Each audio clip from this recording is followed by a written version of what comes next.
스테그플레이션이 안 나오라는 법도 없다. 그분이 오시면 모든 것들을 다 참전하십니까? 안 하십니까? 100% 가자. 미국의 1분기 국내 총생산 GDP 증가율이 예상치에 미치지 못하면서 경제가 둔화한 것으로 나타났습니다. 미국 중앙은행인 연방준비제도가 여전히 물가가 높다며 기준금리를 6회 연속 동결했습니다. 미국 경제가 저성장 고물가, 이른바 스태그플레이션에 빠질 수 있다는 우려도 제기됩니다.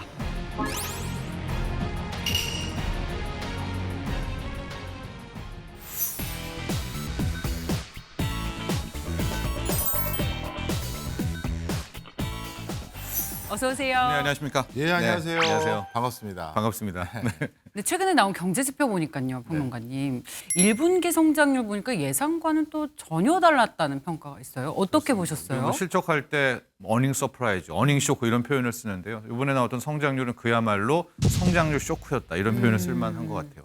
이번에 1분기 경제 성장률도 못해도 2.4%는 나올 거야라고 했는데 막상 뚜껑을 열고 보니까 1.6%. 정말 1분기 정도로만 미국이 돌아간다면 올해 미국은 1%대 성장률일 거다. 이렇게 생각하면 될 것 같아요. 그 정도로 이번에 나왔던 1분기 경제 성장률 미국입니다. 쇼크였다. 이렇게 볼 수 쇼크네요, 있습니다. 쇼크. 근데 얼마 전까지만 하더라도 미국 사람들이 임금도 많이 오르고 그 때문인지 소비도 많이 한다고 들었는데 맞아요. 이렇게 소비가 좀 줄어들고 있다라고 판단하는 뭐 근거들 이런 건 뭐가 있을까요? 그렇습니다. 너무 예리한 질문을 했는데요. 왜 그럼 쇼크가 나왔는가를 봤더니 소비가 나빴던 거예요. 아니 미국이 소비로 먹고 사는 나라인데 소비가 나빴다? 민간 소비도 줄었지만 더 핵심적인 건 정부 소비가 줄었던 거예요. 정부 소비가 줄어드니까 민간 소비까지 영향을 주는 1분기 미국 성장률이 예상보다 부진했던 그 핵심 요인이었다 이렇게 보여집니다. 아, 근데 또 물가는 안 잡히고요. 시장은 올해는 사실 언제 금리 인하할까가 가장 큰 화두잖아요. 맞아요. 이렇게 되면 물가도 못 잡은 상태에서 경기 침체 오는 흔히 말해서 스태그플레이션 오는 거 아닙니까? 맞아요. 물가는 올라가는데 경제는 나빠지는 성장률 쇼크가 나왔으니까 이게 경제 교과서에서 나오는 스태그플레이션 아니야? 이제 이런 우려가 계속 나오고 있습니다. 그러니까 근데 여기에 대해서 제롬 파월 연준 의장은 누가 스태그플레이션이라고 하냐 맞아요. 펄쩍 뛰고 화를 냈었는데 네. 아직까지 스태그플레이션 이야기를 하기에는 좀 앞선 좀 섣부른 경향은 있지만 분명히 이런 패턴이 계속 간다면 즉 물가는 안 잡히고 나오는 지표들이 경제 지표들이 하나씩 꺾이면 스태그플레이션이 안 나오라는 법도 없다 이렇게 네. 보여지고 있는데요. 미국의 1분기 경제 성장률 꺾여 아, 그럼. 고용도 여전히 절대치는 높지만 예상보다는 꺾여 그럼 이제 서서히 경기 쿨다운 여기까지는 온 것 같아요. 그렇군요. 그러니까 예상보다 안 좋았기 때문에 우리가 다 지금 쇼크라고 얘기를 하는 건데. 맞아요. 근데 이번 달에 금리가 동결됐습니다. 이번에 5월 FOMC 회의에서 제롬 파월 연준 의장이 금리 인상은 아니다. 거의 가능성이 없다. 예. unlikely라는 표현을 썼다는 건 안 한다는 거예요. 아. 그러니까 일단은 올해 금리 인상은 아유. 테이블 위에서는 이제 빼는 여기 이것도 대단한 겁니다. 네, 이것도 주식시장은 굉장히 좋아한 거예요. 네. 금리 인하 시점이 최대 불확실성으로 부상을 하고 있습니다. 우리 되게 당연할 줄 알았는데 오히려 이런 새로운 변수가 생긴 거나 마찬가지예요. 그러다 보니까 강달러가 앞으로 2년 더 간다 이런 전망들이 있던데 평론가님 예상 어떻게 하세요? 그렇죠. 미국이란 나라가 거의 유일한 것 같은데 그 해당 국채 금리와 해당 통화, 미국의 통화니까 달러겠죠. 이 두 개의 방향성이 거의 동행해서 갑니다. 미국은 이게 똑같이 가요. 그러니까 달러가 2년 내에 계속 강할 것이다라는 얘기는 바꿔 말하면 미국의 국채 금리가 2년 내에 계속 오르거나 높은 수준일 것이라는 뜻이거든요. 이게 다수설이고요. 근데 네. 약간 달라요. 이제 기준금리를 올리건 뭐 내리건 2번 내리건 3번 내리건 상관없이 네. 미국의 국채 금리는 요 레벨에서 오히려 떨어질 떨어진다. 가능성이 상당히 높다. 그 첫 번째 근거가 이제 QT 축소했던 네. 부분들. 그게 하나가 일단 영향을 줄 것 같고 QT는 연준이 갖고 있는 채권을 시중에 뿌려요. 그리고 시중에 있는 돈을 걷어들이는 이게 긴축인데 FOMC 회의에서 QT를 이제 축소한다라는 내용과 함께 재무부에서 자넷 옐런 재무장관이죠. 바이백을 살짝 들어갑니다. 바이백이라는 것은 재무부, 그러니까 우리나라로 따지면 기획재정부가 나서서 미국의 채권을 산 거예요. 네. 미국의 채권을 샀다는 건 이제 금리를 떨어뜨리는 요인입니다. 실은 돈을 풀고 있는 거거든요. 네. 저는 결과적으로 미국의 국채 금리는 더 떨어질 거다. 예, 그래서 달러 강세가 2년까지 더 간다. 저는 약간 거기엔 반대 의견입니다. 우리가 미국의 기준금리를 이렇게 주목하는 가장 큰 이유는 역시 우리 경제에 미치는 영향이 지대하기 때문일 겁니다. 자, 그렇다면 미국의 기준금리 기조가 당초 예상한 것보다 고금리 기조가 계속 유지될 것 같은 상황에서 이게 우리나라 경제는 어떤 영향을 미칠까요?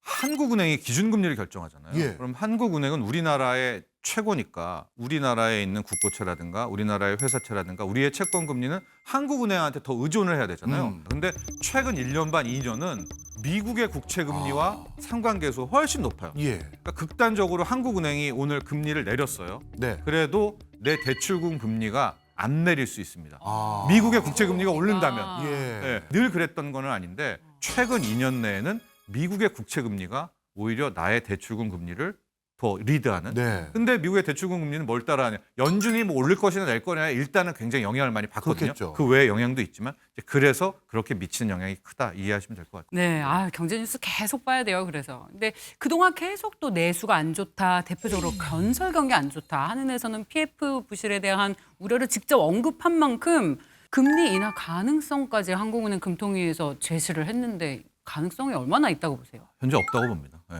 이게 한국은행도 이렇게 저도 못하는 딜레마에 빠져 있는데 요번에 1분기 경제 성장률 발표하기 전까지는 우리 경기가 안 좋았어요. 예. 경기가 안 좋다는 건 중앙은행 입장에서는 금리를 내릴 요인이잖아요. 네. 그러니까 내리려면 실은 작년에 내렸어야죠. 경기가 그 지표가 안 좋을 때. 근데 그때 못 내렸잖아요. 물가 때문에.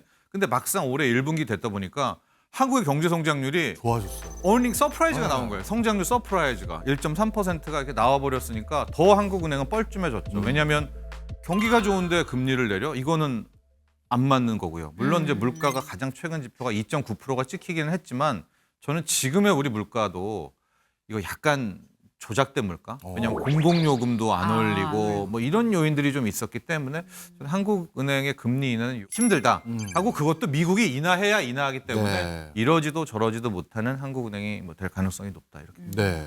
사실 저도 한국은행이 금리를 낮추기가 쉽지 않아 보이는 게요. 오히려 요즘 물가가 더 올라갈 요인들이 많은 것 같습니다. 아까 평론가님께서 말씀 주셨던 것처럼 지금까지는 우리가 공공요금도 어떻게 보면 묶어놨기 때문에 맞아요. 물가 인상 요인이 더 안 유발된 건데 이제 점점 더 선거도 끝났으니까 올려야 되는 품목들이 늘어날 것 같고 그리고 요즘 지정학적인 리스크 때문에 유가도 신성치가 않잖아요. 네, 네. 환율도 이제 뭐 계속 이 환율대가 유지되는 게 아닌가 이 소리까지 나오고요. 당분간 올해 우리나라 물가는 이 상황이 계속된다고 봐도 될까요? 저는 그런 쪽의 입장을 갖고 있어요. 물가가 높다 낮다 할 때 가장 큰 핵심, 가장 파워풀한 애는 국제 유가입니다. 우리 세상은 아직도 석유 세상이고 모든 생활에 이게 다 연관이 돌아 석유거든요. 네. 근데 국제 유가가 저 난리통, 진짜 난리통이잖아요. 중동 리스크 나오는데도 배럴당 $80를 오히려 미치예요. 예. 79달러니까 지금의 물가 높다는 기름값이 높아서 나온 물가가 아니고 그렇네. 과일, 사과, 그러니까 인건비, 네. 서비스 물가, 미국은 렌트비. 그러니까 부수적인 애들로 여기까지가 온 거잖아요. 예. 그러니까 진짜 물가의 왕, 유가. 유가가 귀환을 해버리면 야. 이때는 진짜 이건 제대로 된 물가입니다. 그러니까 지금 물가 높다는 오히려 아직은 진짜가 나오지 않았다는 게 제 생각이고 그나마 유가가 여기서 안 올라주면 좋을 텐데 저는 지금의 유가도 좀 누군가 눌러놓고 있다. 그러니까 네. 바이든 미국에서 네. 왜냐면 미 11월 대선을 앞두고 대선이니까. 미국이 또 그 원유가 많은 나라잖아요. 네. 그래서 저는 만약에 11월, 12월을 기점으로 이제 대선 끝나고 나면 유가가 본격적으로 오를 것이다라는 전망을 원자재 전망을 갖고 있어서 그러면 이제 레벨업된 물가의 공포가 나올 수밖에 없다. 아니 말씀 들어보니까 지금 물가도 약간 폭풍전야 같은 느낌도 들고요. 네. 아까 미국에서 얘기했던 스태그플레이션 우려가 그럼 우리나라에도 있는 거 아니에요? 현재 이렇게 스태그플레이션을 논한다는 건 좀 이제 앞단은 빠른 것도 있지만 그런 경계감은 분명히 갖고 있어야 될 겁니다. 다만 미국과 우리가 다른 게 우리나라는 1분기에 수출이 굉장히 괜찮았습니다. 반도체, 또 자동차도 괜찮았었고 소비는 원하는 만큼은 아닙니다. 소비 성장률이 한 2, 3% 나와야 되는데 그래도 플러스 성장률이 나오면서 1분기는 괜찮았습니다. 그러니까 제가 이제 괜찮은 1분기 성적을 두고 갑자기 스태그플레이션 하면 너무나 찬물을 끼얹기 때문에 가능성은 있지만 우리가 좀 더 희망도 갖자 이런 말도 드리고 싶네요. 네. 자, 이렇게 미국의 기준금리 기조와 우리나라 기준금리 기조를 물가라든가 유가, 경기 상황과 관련돼서 쭉 설명을 해주셨는데요. 저는 굉장히 중요한 변곡점은 6개월 정도 뒤에 있을 미국 대선이라고 생각합니다. 아마 지금은 선거 구간이기 때문에 나름대로 그런 것들이 반영된 기조들이 섞여 있을 것 같은데요. 이제 선거 끝나고 나면 본격적으로 어떤 경제적인 변화를 예측하세요? 정치적인 부분도 경제적인 부분이랑 같이 묶일 수밖에 없다라고 보는데요. 우선 저는 정치적인 부분에서 이번에 나왔던 이란, 이스라엘 이 사태를 네. 좀 인위적으로 봉합했다는 느낌이 좀 들어요. 예. 미국의 대선을 앞두고 이스라엘을 오히려 누르면서 더 확전이 되지 않는 이제 그런 차원이라고 보는데 그러면 선거 끝나고서 선거 끝나고 나면은 그러니까 확전이라 제가 단언할 수는 없지만 이건 좀 불확실한 게 더 예, 들어간다. 여기는 좀 굉장히 애매하게 막아놓은 부분. 이제 이게 커지게 되면 상당히 지정학적 리스크라는 정치적인 불안이 일단 오게 되고 경제를 얘기하는데 왜 이야기를 하냐? 이건 너무 크기 때문에 네. 이 영향들이 경제에 경제에 영향을 이제 올 미치니까. 수밖에 없겠고요. 또 하나 미 대선이 결국은 세계 대선이나 마찬가지잖아요. 지금 바이든과 트럼프 전 대통령이기 때문에 누가 당선되느냐도 또 방향성이 좀 엇갈릴 것 같습니다. 트럼프 대통령이 되면 이제 트럼프 전 대통령은 아직도 석유가 더 원탑이고 석유 시대를 조금 더 이어가고 싶어하는 정책. 그러면은 당장 경제 중에서 우리가 말한 전기차라든가 신재생 에너지라든가 이제 이런 레벨들, 탄소 중립 레벨들은 좀 타격을 받을 수가 있고요. 또 바이든이 되게 되면 이쪽은 또 강해질 수가 있겠지만 그래도 풀 수 없는 숙제가 있습니다. 미국의 어마어마한 부채, 재정 적자. 이미 미국이 34조 달러입니다. 대선까지 좀 억눌러 왔지만 대선 이후에는 좀 희망은 없어 보여요. 정치적으로나 경제적으로 오히려 선거가 있었기 때문에 많은 위기들을 좀 눌러왔다는 느낌을 좀 받습니다. 그렇다면 우리 투자자분들이 가장 궁금해할 기업 얘기를 좀 해볼게요. 투자의 가장 중요한 변수인 이 성장주 실적들이 발표가 됐습니다. 보통 실적이 잘 나오면 주가도 오르잖아요. 실적이 안 나오면 또 주가가 내립니다. 예상보다 안 좋으면. 근데 이 IT 기업들 실적 보니까 주가가 오히려 반대로 움직인 게 왜 그런 거예요? 좀 묘한 패턴들이 있는데요. 실적이 좋으면 주가가 오를 경향이 한 60, 70%는 되는데 반대일 때도 있죠. 실적이 좋았을 때 여기가 끝인 이제 꼭지일 때는 sell on. 오히려 재료 소멸이 되잖아요. 그래서 실적을 볼 때는 실적도 잘 나와야 되고 가이던스, 향후 전망도 또 봐서 1분기 실적 나왔는데 좋고 2분기도 좋아. 그럼 주식이 또 이제 박수를 치는데 제가 왜 묘한 패턴이라고 했냐면 최근에 나온 미국의 성장주들은 1분기 실적 좋아요. 그리고 2분기에 나오는 가이던스도 좋아요. 그래도 주가는 빠져요. 그러니까 왜 그런가? 1분기 잘했는데 너 왜 더 잘 못했어? 2분기 가이던스도 밝은데 더 밝아야지. 그러니까 그 이유는 뭐겠습니까?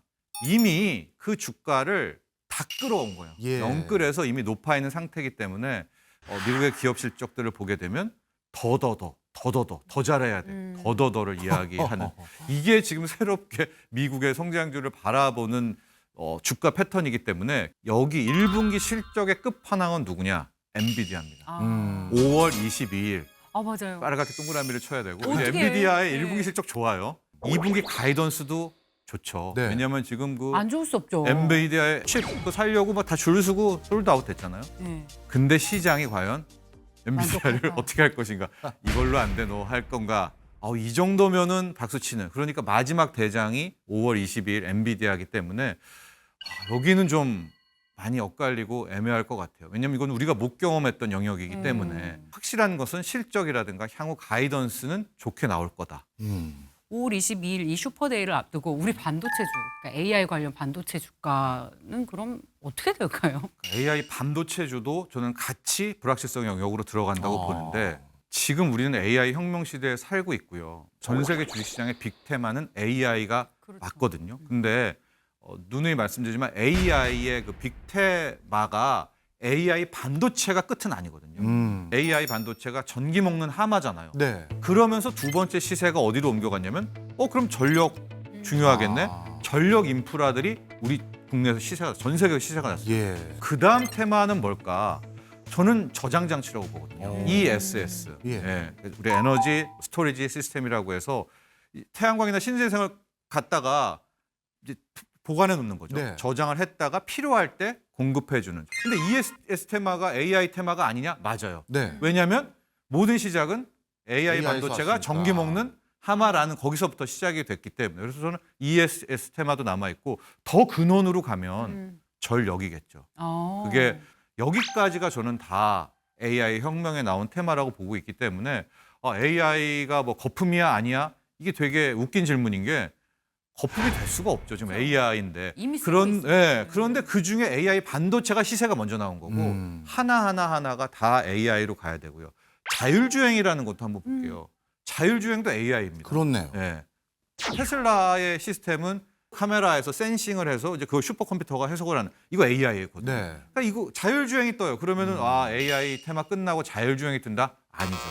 얘도 AI고 로봇도 AI 끝난 게 아니라 얘도 AI죠. 그렇죠. 크게 AI 혁명에서 좀 접근하시는 게 좋습니다. 근데 그 중에 마치 AI 반도체가 모든 AI 관련주의 전부인 것처럼 이제 생각하는 것만 버리신다면 저는 좋을 것 같다. 그럼 말씀 듣고 보니까 AI가 대세인 거는 뭐 다들 동의하는 네. 바인데 AI 반도체와 관련된 주가가 지금 들어가기엔 너무 높다라고 그렇죠. 생각되거든요. 예. 그러면 좀 전에 말씀 주신 것처럼 전력이라든가 다른 쪽 앞으로 기대감이 높은 거에 더 우리가 관심을 둬야 되는지 네. 아니다. 지금 어떻게 보면 아직까지 AI 대세 흐름 구간이니 네. 지금 달리고 있는 주식들에도 관심을 둬야 된다. 둘 중에 어느 의견이 더 많을까요, 시장에선? 저는 후자인데요. 예. 전자도 있잖아요. 전자는 뭐냐면 믿음과 이제 신앙. 신앙은 아니고 소신의 영역이죠. 예. 예. 소신의 영역 아직도 AI 반도체가 더 갈 것이고 5월 22일 그분이 오시면 엔비디아가 오시면 모든 것들을 다 그걸 믿는 분들은 네. 지금 주가가 이렇게 변동치고 조정받을 때 이제 오히려? 정립을 하시면서 마지막 5월 22일에 최종 판단을 이제 기다리시는 이제 그런 전략을 쓰면 될 것 같고요. 그러나 저는 이런 전투에 보통 이렇게 잘 참여하고 싶지 않아서 예. 저는 후단 아. 차라리 뭐 인프라, 전략이다. ESS 혹은 신재생 에너지 이걸로 저는 이제 피해 가려는 쪽이었었고 다만 이제 참전을 하실 분들은 AI 반도체에도 테마가 있거든요. 지금은 이제 데이터 센터, 네. AI 칩 여기였다면 온 디바이스 AI라고 해서 네. 이제는 뭐 우리 스마트폰 뭐 어디에 다 뭐 들어갈 거 아니에요. 네. 예, 그런 식으로 두 번째 테마가 아. 오면 그 섹터 안에서는 온 디바이스 AI 반도체는 뭐 아니면 거기는 테스트 소켓이라든가 이런 것들은 또 갈 수가 있고 전투에 참전하시되 약간 더 들어가셔서 참전하시는 쪽이 좋지 않나. 근데 저희 달러 얘기도 좀 계속 했잖아요. 네. 근데 달러 강사 때문에 서학개미들이 미국 시장에서 많이들 나오신 걸로 알고 있거든요. 최근에 우리나라 원달러 환율이 1,400원을 갔는데도 한국은행이 꿈쩍도 안 했어요. 네. 이거 위기인데. 맞아요. 1,400을 찍었는데도 이창용 총재 꿈쩍도 안 한 이유 중에 하나가 서학개미도 있는 거예요. 그러니까 우리가 환율이 높을 때 왜 두려워하느냐? 유동성이기가 외환이기 때문에 두려워한 거예요. 와, 네. 우리나라 달러 부족하면 어떠지? 근데 같은 1,400원인데도 달러가 안 부족해요. 그 외환 보유고도 있지만 우리의 이 서학개미님들이 엔비디아 테슬라 주식을 절대 엄청 안 갖고 봐요. 있습니다. 그게 달러잖아요. 아, 그러니까 맞네요. 서학개미의 주식 보유량을 보면 외환 위기는 없겠구만. 예, 그러니까 이 한국은행이 이제 그 역할을 우리 서학개미 분들이 하신 건데 최근에 이제 테슬라는 많이 실망을 좀 줬고요. 엔비디아도 5월 22일이 이제 마지막 결정의 날이 있지만 웬만한 분들이 50%에서 100%를 번 종목이 엔비디아입니다. 그러니까 이 중에서도 끝까지 가는 열고 스타일도 있지만 차익 실현 분들도 있잖아요. 그렇죠. 그런 부분은 상당히 차익 실현을 한 것 같아요. 엔비디아 쪽에서는. 그래서 그 돈들이 이제 국내로 또 들어오게 되는 건데 현재로서는 그 돈들이 뭐 국내 증시로 왔다라든가 뭐 어디로 그 뚜렷한 흐름은 보이고 있지 않습니다. 그 이유가 금투세거든요. 이제 금투세가 과연 22대 국회에서 예. 이거 좀 폐지시켜 주는지 아니면 뭐 개정을 하는지 이거를 조금 더 보는 것 같아요. 네. 그래서 서학개미 중에서 큰 손들은 만에 하나 금투세가 통과가 되면 내가 왜 맞아요. 코스피에 있겠느냐. 그럼 이제 맞아요. 다시 갈 채비를 하고 있는 그런 부분이기 때문에 아마 금투세와도 상당 부분 좀 눈치 보기가 있지 않느냐라는 생각도 해봅니다. 네. 주식 얘기도 했고 채권 얘기도 했고 이제 또 빼놓을 수 없는 게 부동산 얘기. 또 우리 평론가님의 생각이 궁금해요. 대출 금리가 계속 이제 오르고 있기 때문에 부동산이나 투자에 대해서는 접근을 어떻게 하고 계세요? 부동산 같은 경우에는 기본적으로 대출 금리가 단기 영향은 줄 것 같거든요. 그래서 만에 하나 저의 예상대로 미국의 10년물 금리가 빠르게 떨어진다. 올 예. 하반기 여름 지나서 그러면 나의 대출 금리도 빨리 떨어진다. 그러면 그 금리를 보고 또 뛰어드는 사람이 분들도 있었기 때문에 약간 단기 반등의 영역으로 들어갈 수는 있겠지만 저는 약간 중장기적으로 보면 서울 아파트, 특히 대한민국의 아파트는 이제 한 텀은 끝났다라고 보는 쪽이고요. 항상 이제 부동산 집값 오른다 내린다 저도 토론 진행을 많이 했지만 이제 떨어진다 쪽에서 가장 많이 나온 게 인구 감소예요. 네. 아, 인구 감소하는데 근데 그 한 번도 안 먹혔잖아요. 네. 근데 2021년부터 우리나라는 이제 진짜 인구 감소입니다. 네. 지금 몇만 명씩 줄어들고 있어서 저는 인구 구조나 이런 것들을 따라보게 된다면 당장의 3년, 5년은 뭐 여러 가지 치열한 뭐 이견과 게 있겠지만 그 이후를 바라보면 2030년 이후를 바라보면 이제 부동산으로서 내 팔자를 고친다라는 부분은 상당히 좀 멀어지는 그런 이제 주장이 아닌가라고 보고 있고 금리가 진짜 떨어진다면 떨어진다면. 이제 저의 소수설과 이런 부분이 맞다면 예. 집을 볼 게 아니라 네. 네. 그때는 돈을 한번 넣고 빼고 빠르게 좀 황금성이 강한 주식이 오히려 더 오히려. 낫지 않다, 아. 낫나. 그리고 주식 중에서도 지금까지는 서학개미 승, 미국 증시가 좋았지만 예. 미국 금리가 떨어진다라는 것은 예. 앞서 우리가 봤지만 달러가 약해진다는 뜻이거든요. 예. 두 개는 같이 움직이니까. 그러면은 간만에 우리 국장이 야. 그동안 우리를 철저하게 한 몇십 년간 배신해왔던 국장이 한 번은 주지 않을까 시세가 보고 있습니다. 이런 그럼- 전략을 저는 짜고 있어요. 미리미리 그럼 어디다가 담으면 미리 담을 필요는 없죠. 그래서 매일 아침에 일어나셔서 미국의 10년물 금리를 보세요. 네. 그래서 어느 날 뭐 한 6월쯤 됐는데 4.2, 7월 막 휴가 가려고 하는데 3.8. 그럴 때는 이 영상을 간다. 다시 보셔야 돼요. 아. 이걸 다시 보시고 뭐라고 했지? 그래서 오히려 10년물 금리만 바라보고 떨어지는 걸 확인하고 가셔도 저는 충분한 시간과 있다. 선제 대응을 할 필요도 없다. 이렇게 보고 있습니다. 우리 정철진 평론가님께서 중요한 말씀 해주신 것 같아요. 지금 AI라는 또 하나의 큰 산업적인 변화, 인구 구조적인 변화, 그리고 국제 정세적인 변화, 이 변화들 속에서 우리가 웅크리고만 있을 게 아니라 또 그 과정에서 야, 투자의 또 다른 기회들이 계속 숨어져 있네요. 오늘 그걸 둘 다 짚어주신 것 같아서 아주 유익했습니다. 감사합니다. 네. 스태그플레이션 우려와 금리 인하 불확실성에 대한 투자 전략을 살펴봤습니다.